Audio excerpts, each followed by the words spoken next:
Magandang araw mga kababayan, narito po tayong muli para magbigay sa inyo ng pinakabagong update.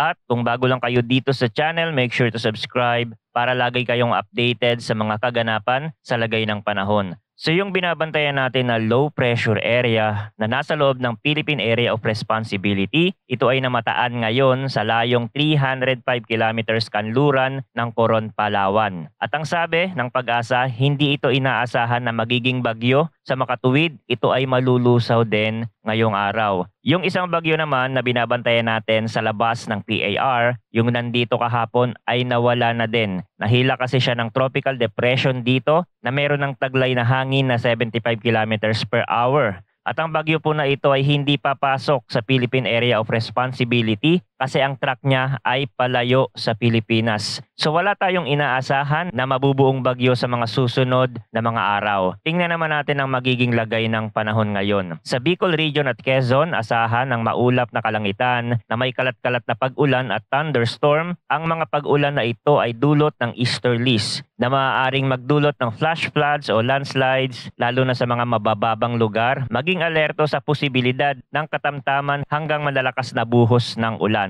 Ilocos Region, Cordillera, Administrative Region, Cagayan Valley at Aurora, bahagyang maulap hanggang sa maulap na kalangitan ang inaasahan na may mga isolated thunderstorm. Posibleng magkaroon ng mga biglaang pagbaha o landslide sa panahon ng malalakas na thunderstorm, kaya't mag-ingat ang mga residente sa mga bulubunduking lugar. Sa Metro Manila naman at ang natitirang bahagi ng bansa, bahagyang maulap hanggang sa maulap na kalangitan ang inaasahan na may isolated rain showers o thunderstorms na dulot ng localized thunderstorms. Magdala lagi ng payong dahil posibleng magkaroon ng biglaang pagbaha sa mga apektadong lugar lalo na sa mga urban areas. Patuloy po tayong tumutok sa mga susunod na update upang manatiling ligtas at handa. Yun lamang po ang ulat ng panahon para ngayong araw. Maraming salamat at patuloy po tayong mag-ingat.